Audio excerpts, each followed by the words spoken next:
بسم اللہ الرحمن الرحیم۔ میرا نام فوزیہ ہے۔ میری جس گھر میں شادی ہوئی اس گھر کے لوگ دیکھنے میں عام اور سادہ سے لگتے تھے، لیکن وہاں بیٹوں سے زیادہ بیٹیوں کا حکم چلتا تھا۔ میرے شوہر کی دو بہنیں تھیں، ایک بڑی اور ایک چھوٹی۔ چھوٹی بہن پھر بھی قدرے اچھی طبیعت کی تھی، مگر ان کی بڑی بہن بہت مغرور اور غصے والی تھی۔ میری ساس کا انتقال ہو چکا تھا۔ وہ مرنے سے پہلے اپنی دونوں بیٹیوں کو خوب سمجھا کر گئی تھی کہ کسی کے لیے اپنی آزادی خراب مت کرنا۔ اسی لیے میرے شوہر اور میرے دیور کی اپنی دونوں بہنوں کے سامنے ایک نہ چلتی، اور وہ ان کے ہر طرح کے ناز نخرے اٹھاتے، اور اگر نہ اٹھاتے تو وہ شور مچا دیتی کہ اگر آج ہماری ماں زندہ ہوتی تو ہمارے لیے یہ سب کرتی۔ میرے سسر کا گھر میں کوئی روب نہیں تھا، وہ بس ایک کونے میں رکھی چارپائی پر لیٹے رہتے تھے۔ میری بڑی نند کے لیے بہت سے رشتے آتے تھے، مگر وہ کوئی نہ کوئی بہانہ کر کے انکار کر دیتی۔ ایک دفعہ تو اس کے چھوڑے ہوئے رشتے کو اس کی چھوٹی بہن نے قبول کر لیا۔ لڑکا خوبصورت تھا، کماتا بھی اچھا تھا۔ میری چھوٹی نند کو لڑکا بہت اچھا لگا تھا۔ خیر اس کی شادی وہیں پر ہو گئی۔ میری چھوٹی نند کے خیر سے 2-3 بچے بھی ہو گئے، اور میری بڑی نند جس کا نام ماریا تھا اب تک شادی نہیں کر رہی تھی، یہاں تک کہ اس کی عمر 37 سال ہو گئی۔ اس کا کہنا تھا کہ میں اس لڑکے سے شادی کروں گی جس کا آگے پیچھے کوئی نہ ہو، یا وہ اپنے والدین سے علیحدہ رہتا ہو، تاکہ ساس بہو کا کوئی جھگڑا نہ ہو، اور کماتا بھی خوب ہو۔ ماریا خود بھی نوکری کرتی تھی، اس لیے اس کے ہاتھ میں اپنے پیسے ہوتے تھے۔ شاید اسی لیے تھوڑی مغرور ہو گئی تھی۔ سارے خاندان والے اس کے پیچھے باتیں کرتے تھے کہ ماریا کا جانے کیا بنے گا جس سے اس کی شادی ہوگی۔ اگر وہ کوئی صبر کرنے والا انسان ہوا تو یہ گزارا کر لے گی، نہیں تو یہ اگلے دن ہی طلاق لے کر واپس آ جائے گی۔ اللہ کی مرضی ایسی ہوئی کہ اس کو ویسا ہی لڑکا مل گیا جیسا وہ چاہتی تھی۔ یہ رشتہ میری بیٹی کے لیے آیا تھا۔ میری بیٹی بھی جوان ہو رہی تھی، پر میری نند نے بہت چلاکی سے رشتہ اپنے نام کر لیا، یہ کہہ کر کہ میری بیٹی کا نکاح پہلے سے ہی ہو چکا ہے، جبکہ یہ سب جھوٹی خبر تھی۔ میں یہ سوچ کر چپ ہو گئی کہ چلو کم سے کم اس طرح سے یہ گھر سے تو جائے گی۔ لڑکے کی عمر 26 سال تھی، وہ ڈاکٹر تھا، دیکھنے میں خوبصورت تھا، اس کا اپنا گھر تھا، اور گھر میں صرف اس کے ماں باپ ہوتے تھے۔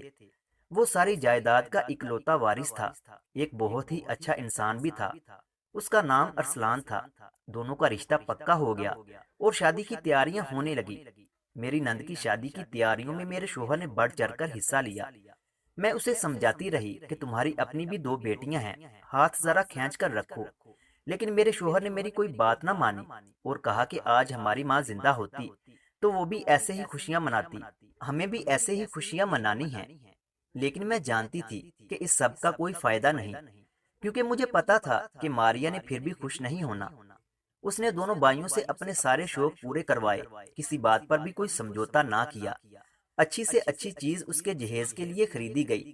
یہ ایک بہت ہی مہنگی شادی بن گئی، جبکہ اتنی ہماری اوقات نہیں تھی، پر پھر بھی ہم نے سب کچھ کیا۔ خیر سے شادی بھی ہو گئی اور ولیمے کا دن بھی گزر گیا۔ ہم نے چین کا سانس لیا کہ چلو یہ ذمہ داری بھی ہمارے سر سے اتر گئی۔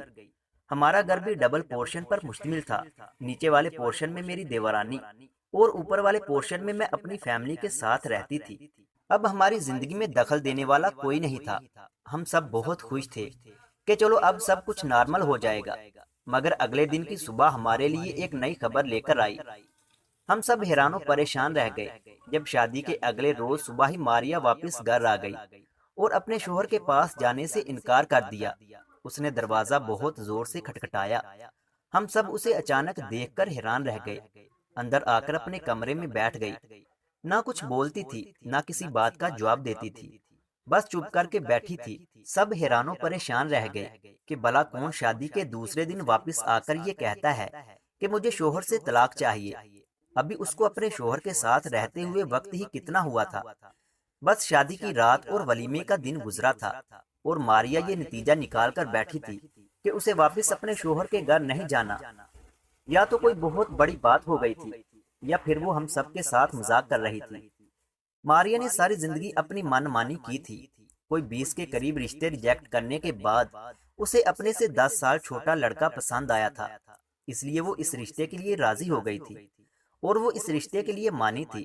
اب جب سب کچھ اس کی مرضی سے ہوا تھا تو پھر طلاق کا کیا جواز بنتا تھا؟ جب میری ساس زندہ تھی تو کہا کرتی تھی، نہ جانے ماریا کی شادی کے بعد اس کا کیا بنے گا۔ وہ اس کے لیے بہت پریشان رہتی تھی، اور آج ہم سب کو یقین ہو گیا کہ یہ واقعی ضدی ہے۔ میرے شوہر غصے کے بہت تیز تھے۔ انہوں نے ارسلان کو کال کی اور بتایا کہ ماریا گھر آ گئی ہے۔ اس نے بتایا یہاں سے بہت غصے میں نکلی ہے، اس میں میرا یا میری فیملی کا کوئی قصور نہیں۔ اس نے تو پہلی رات ہی مجھ سے اپنے پاؤں بھی دبوائے تھے۔ میں نے تو کوئی غلط بات نہیں کی۔ میری ماں نے بس اتنا کہا تھا کہ ماریا یہ تمہارا اپنا گھر ہے، جس وقت مرضی جاؤ اور جب مرضی واپس آؤ، تمہیں کوئی نہیں پوچھے گا۔ ارسلان شکل سے بھی بہت معصوم اور اچھا انسان لگتا تھا۔ اس کے ماں باپ بھی سیدھے سادھے انسان تھے اور ایک سکول میں پڑھاتے تھے۔ ماریا کی حرکتوں سے تو ہم پہلے ہی واقف تھے۔ ہم بہت پریشان تھے کہ ہم نے تو قرض اٹھا کر شادی کی ہے اور یہ اگلے دن واپس آ گئی ہے۔ بہت پوچھنے پر اس نے بس اتنا ہی بتایا کہ مجھے لڑکا پسند نہیں آیا۔ میں نے نہیں جانا۔ میرے شوہر نے کہا کہ ہم ان لوگوں کو بلاتے ہیں اور ان سے بات کرتے ہیں، تمہیں کیا مسئلہ ہے، وہ تمہارے مسائل حل کریں گے۔ وہ لوگ شام کو ہمارے گھر آ گئے۔ ارسلان کے ماں باپ رو رہے تھے اور ہاتھ جوڑ کر کہہ رہے تھے کہ اس کو ہمارے ساتھ واپس بھیج دو، نہیں تو ہماری بہت بےزتی ہو جائے گی۔ ہمارے خاندان میں کچھ ہمارے مخالفین ہیں اور وہ یہ بات پورے خاندان میں آگ کی طرح پھیلا دیں گے، اور ہم نہیں چاہتے کہ ہمارے گھر کی بات دوسرے خاندان کو پتہ چلے۔ یہ جو کہتی ہے ہم ماننے کو تیار ہیں۔ اگر یہ الگ رہنا چاہتی ہے تو ہم اسے علیحدہ گھر بنا کر بھی دیتے ہیں، اس کو نوکری کرنے سے بھی نہیں روکتے۔ ہم اس کو نوکرانی رکھ دیں گے، بس یہ ہمارے ساتھ واپس آ جائے۔ ابھی تو ہمارے کچھ مہمان گھر میں ہی بیٹھے ہیں، ہماری عزت خراب ہو جائے گی۔ وہ لوگ بہت شریف تھے، ہم ان کے سامنے بہت شرمندہ ہوئے۔ ہم نے ان کو واپس بھیج دیا اور کہا کہ ہم ماریا کو سمجھا کر خود واپس لے آئیں گے، لیکن ماریا کی ایک ہی ضد تھی کہ نہیں جانا۔ ہم نے اس سے یہ بھی پوچھا کہ لڑکے نے تمہارے ساتھ کچھ غلط کیا ہے، تمہیں مارا ہے یا پھر کوئی غلط بات کی ہے، ہمیں بتاؤ تو صحیح۔ اگر وہ غلط ہے تو ہم اسے سزا دیں گے، ہم سے کوئی بات چھپاؤ نہیں۔ پر وہ یہی کہتی تھی کہ میں نے اب نہیں جانا، مجھے طلاق چاہیے۔ ہم سب ہار مان گئے اور ہم نے اسے ارسلان سے طلاق لے لی۔ وہ پھر سے ہمارے ساتھ رہنے لگی اور دوسری قیامت ہم پر یہ ٹوٹی کہ طلاق ہونے کے ایک ہفتے کے بعد ہی ماریا کی طبیعت خراب ہو گئی۔ جب اسے ڈاکٹر کے پاس لے جایا گیا تو ڈاکٹر نے بتایا کہ ماریا ماں بننے والی ہے۔ وقت گزرتا رہا، اللہ نے اس کو بیٹی دی۔ سبھی سوچ رہے تھے کہ اگر اس کا بیٹا ہو جاتا تو اسے اپنے باپ کی جائیداد میں حصہ مل سکتا تھا، اور اللہ نے اسے بیٹی سے نوازا۔ ہم نے کہا یہ بچی ارسلان کی ذمہ داری ہے، اس سے رابطہ کرتے ہیں، لیکن ماریا ہماری اس بات پر بھی راضی نہ ہوئی۔ وہ کہتی تھی کوئی بھی اس سے بات نہیں کرے گا، اگر کسی نے اس سے بات کی تو وہ خودکشی کر لے گی۔ ہم اس لڑکی سے بہت تانگ آ گئے تھے، یہ اپنی زندگی کے ساتھ ساتھ ہماری زندگی سے بھی کھیل رہی تھی۔ میری دونوں بیٹیاں جوان تھیں، مجھے ان کے رشتے بھی کرنے تھے، اور ایسے حالات میں میری بیٹیوں کے رشتے بھی مشکل تھے۔ اس بچی کو اکثر وہ اپنی چھوٹی بہن کے گھر چھوڑ آتی تھی، اور ہم لوگوں سے یہ جھوٹ بولتے تھے کہ یہ بچی اس کی چھوٹی بہن کی ہے۔ اس لڑکی نے تو ہمیں کہیں کا نہیں چھوڑا تھا۔ ہم سب اس پر بہت غصہ تھے، اسے دن رات تانے دیا کرتے تھے کہ اتنا اچھا لڑکا تم نے ہاتھ سے گنوا دیا اور اسے چھوڑ کر اس کی اولاد بھی پال رہی ہو، جبکہ وہ لوگ تمہارے لیے کچھ بھی کرنے کو تیار تھے۔ ماریا دوبارہ شادی کرنے کو بھی تیار نہیں تھی، کہتی تھی میں اپنی زندگی خود جیوں گی، اور ایک بڑے کالج میں پڑھانے لگی۔ اس نے اپنے پیسوں سے ایک گاڑی بھی خرید لی، وہ اپنا خرچہ خود اٹھاتی تھی۔ سارا خاندان اس کے لیے باتیں کرتا تھا کہ ایسی بدقسمت کون ہوگی جس نے اتنے اچھے لڑکے اور گھر کو چھوڑ دیا۔ ماریا پہلے سے بھی زیادہ بدتمیز ہو گئی تھی، وہ اب کسی کی بات نہیں سنتی تھی، اکثر کمرے میں بیٹھ کر روتی رہتی۔ ہم اس کے رونے پر بھی ہنستے تھے، کہتے تھے کہ اس نے خود اپنے پیروں پر کلہاڑی ماری ہے اور اب خود بیٹھی آنسو بہاتی ہے۔ پھر ایک دن میں نے اپنی آنکھوں سے کچھ ایسا دیکھا کہ میرے قدموں تلے سے زمین نکل گئی۔ میں نے دیکھا کہ میری نند ماریا اور ارسلان ایک ہوٹل میں بیٹھ کر کافی پی رہے ہیں اور آپس میں بہت ہنس کر بات کر رہے ہیں۔ ارسلان نے اسے کوئی تحفہ بھی دیا تھا جو اس کے ہاتھ میں تھا۔ میں چھپ کر ان کی باتیں سننے لگی۔ ارسلان ماریا سے بہت اچھے موڈ میں کہہ رہا تھا کہ دوبارہ کب ملیں گے، اور وہ بھی کہہ رہی تھی کہ جب آپ چاہیں مل سکتے ہیں، اور ایک دوسرے سے باتیں ایسے کر رہے تھے گویا وہ دونوں شادی شدہ ہوں۔ میں تو حیران و پریشان رہ گئی کہ آخر یہ معاملہ کیا ہے۔ میں نے گھر آ کر یہ بات اپنی دیورانی کو بتائی اور ہم نے یہ سب اپنے شوہر اور دیور کو بھی بتا دیا۔ ہم سب بہت غصہ ہوئے اور ماریا کا انتظار کرنے لگے کہ کب گھر واپس آئے اور ہم اس سے بات کریں۔ جب اس کے ساتھ رہنا نہیں تھا تو اب کیوں اس سے ملنے گئی؟ آخر اس سب کی کیا ضرورت ہے؟ جبکہ ہم نے سن رکھا ہے کہ ارسلان نے دوسری شادی کر لی ہے اور اس کے 2 بچے بھی تھے۔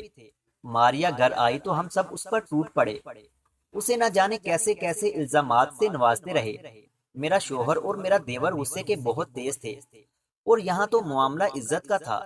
میرے دیور نے اس پر ہاتھ بھی اٹھا دیا۔ 2-3 تھپڑ مارنے کے بعد پوچھا کہ وہ اس لڑکے کے ساتھ کیا کرتی پھر رہی تھی، جبکہ طلاق کے بعد تمہارا اس لڑکے کے ساتھ اب کوئی تعلق باقی نہیں رہا۔ ماریا رونے لگی اور روتے روتے ہم سب کو کچھ ایسا بتایا کہ ہم سب بہت شرمندہ ہو گئے۔ ماریا نے ہمیں بتایا کہ ارسلان پہلے سے شادی شدہ تھا اور اس کی بیوی ایک طوائف زادی تھی جس سے اس کی ملاقات روڈ پر ہوئی تھی۔ وہ خودکشی کرنے جا رہی تھی کیونکہ وہ اپنی ماں کی طرح طوائف نہیں بننا چاہتی تھی، لیکن اس کی ماں نے اسے 5 لاکھ میں ایک امیر شخص کو بیچ دیا تھا اور وہاں سے بڑی مشکل سے جان چھڑوا کر نکلی تھی۔ ارسلان سے ایک غلطی یہ ہوئی کہ وہ اسے اس کی ماں کے پاس لے کر چلا گیا تاکہ وہ اسے سمجھائے گا، شاید اس کی بات وہ مان جائے گی، مگر وہاں کچھ ایسا نہ ہوا تھا۔ اس لڑکی کی ماں تو بہت ہی بری عورت تھی، وہ کسی بھی صورت میں ارسلان کی بات ماننے کو تیار نہ ہوئی اور اب ارسلان کسی بھی صورت میں اس لڑکی کو اس کی ماں کے حوالے نہیں کرنا چاہتا تھا۔ آخر کار ارسلان نے اس لڑکی کی ماں کو 5 لاکھ روپے دے دیے اور اسے اپنے ساتھ واپس لے آیا۔ اسے ایک کرائے کا مکان لے کر دیا اور اس کے سارے اخراجات اٹھانے کی ذمہ داری بھی لے لی، مگر گھر میں اکیلی لڑکی کو رہتا دیکھ کر وہاں کے لوگ باتیں کرنے لگے۔ ایک دن ارسلان نے لڑکی کی شرافت کو دیکھتے ہوئے اس سے نکاح کر لیا۔ اب ارسلان اس کو اپنے گھر لے جانا چاہتا تھا، مگر وہ جانتا تھا کہ اس کے ماں باپ اس لڑکی کو کبھی قبول نہیں کریں گے، اسی لیے ارسلان نے اس لڑکی سے خفیہ طور پر شادی کر رکھی تھی اور اگر وہ یہ بات اپنے خاندان والوں کو بتاتا تو وہ اسے گھر سے نکال دیتے اور اس کی خاندان میں بہت بے عزتی ہو جاتی۔ ارسلان نے مجھے شادی کی رات ہی بتا دیا تھا، وہ میرے ساتھ شادی کرنے کو تیار نہیں تھا۔ یہ سب اس نے اپنے والدین کی سختی اور مجبوری میں کیا تھا اور وہ سب کو حقیقت نہیں بتا سکتا تھا، اس طرح اس کا امیج خراب ہو سکتا تھا۔ اس نے مجھے دوسرے دن اس لڑکی جس کا نام عالیہ ہے اس سے بھی ملوایا تھا۔ ارسلان تو مجھے چھوڑنے کے لیے راضی نہیں تھا، بس وہ حقیقت سے پردہ اٹھانا چاہتا تھا۔ اس لڑکی کے ملنے کے بعد میں نے خود فیصلہ کیا تھا میں خود اس کو چھوڑ دوں گی تاکہ وہ اپنی زندگی میں خوش رہ سکے۔ میرا فیصلہ سنانے کے بعد عالیہ اور ارسلان نے مجھے بہت روکا تھا کہ میں ایسا قدم نہ اٹھاؤں، ہم سب ایک ساتھ رہ لیں گے، مگر میں نے اپنی خوشی سے یہ قدم اٹھایا تھا۔ ارسلان برا نہیں تھا، وہ تو بہت اچھا تھا۔ آگے جو بھی ہوا سارا پلان میرا تھا تاکہ وہ مجھے برا بنا کر اپنے گھر والوں کو اپنی پہلی بیوی سے ملوا سکے اور بتا سکے کہ کم سے کم یہ اچھی ہے۔ جو لڑکی آپ لوگوں نے میرے لیے پسند کی تھی وہ تو ایک دن بھی یہاں نہیں بیٹھی، وہ میرے ساتھ نہیں رہنا چاہتی تھی اور آپ نے زبردستی اس کی شادی مجھ سے کروائی تھی۔ میرے پاس اور کوئی راستہ نہیں تھا، میں ان دونوں کو خوش دیکھنا چاہتی تھی، اس لیے دل پر پتھر رکھ کر یہ قدم اٹھایا تھا۔ میرے دل میں بس اتنا تھا کہ اگر میری وجہ سے ارسلان نے اسے چھوڑا تو وہ دوبارہ ایک طوائف نہ بن جائے۔ آپ لوگ تو ہمیشہ مجھے ہی برا سمجھتے ہیں، میں اتنی بھی بری نہیں ہوں۔ اب میں اور ارسلان اچھے دوست ہیں۔ اس دن وہ مجھے راستے میں مل گیا، اس نے مجھے بتایا کہ وہ باپ بننے والا ہے۔ میں نے کچھ چیزیں خریدی تھیں، اس کے پیسے ارسلان نے دے دیے اور کہا کہ اس کی طرف سے تحفہ ہے۔ میں صرف اس کو مبارکباد دے رہی تھی، میں نے اسے ہماری بیٹی کے بارے میں بھی نہیں بتایا، وہ تو جانتا ہی نہیں کہ ہماری ایک بیٹی بھی ہے۔ آپ لوگ ٹھیک کہتے ہیں، وہ میری پسند کا انسان تھا، میں اس کو دیکھتے ہی اس سے محبت کر بیٹھی تھی اور اس کے ساتھ اپنی ساری زندگی گزارنا چاہتی تھی۔ میں یہ سوچ کر نہیں گئی تھی کہ اپنا گھر توڑوں گی، اگر مجھ سے کوئی غلطی ہوئی ہو تو مجھے معاف کر دیں، میں تو آپ لوگوں کی بہن ہوں نا، اسے بھی میری ایک اور غلطی سمجھ کر معاف کر دیں۔ ماریا پھوٹ پھوٹ کر رونے لگی۔ میرا شوہر اور دیور ماریا کی طرف بڑھے اور اس سے معافی مانگی، ہم نے بھی اس سے معافی مانگی اور اس کے سر پر ہاتھ رکھا اور اس سے کہا کہ ہمیں تو پتہ ہی نہیں تھا کہ تم نے اتنا بڑا دل رکھ کر یہ دکھ جھیلا ہے، ہم تو تمہیں برا ہی سمجھتے رہے، ہمیں معاف کر دو۔ اس نے ہمیں معاف کر دیا، وہ ضدی تھی لیکن بری نہیں تھی۔ ماریا کے لیے ایک رشتہ آیا جو کہ ایک بہت بڑا بزنس مین تھا، اسے ماریا بہت پسند آئی اور اس کی بیٹی کو قبول کرتے ہوئے ماریہ کے ساتھ شادی کر لی۔ شادی کے 1 سال بعد اللہ تعالیٰ نے اسے ایک بیٹا بھی عطا کیا اور وہ اپنی دنیا میں بہت خوش ہے۔ اس کہانی سے ہمیں یہ سبق ملتا ہے کہ ہر انسان جیسا نظر آتا ہے ویسا ہوتا نہیں۔ جیسا کہ ہم ماریہ کو ساری زندگی برا کہتے رہے، جبکہ اس نے بہت بہادری کا کام کیا تھا۔ مزید اس طرح کی ویڈیوز دیکھنے کے لیے ہمارے یوٹیوب چینل علمی روم کو سبسکرائب کریں۔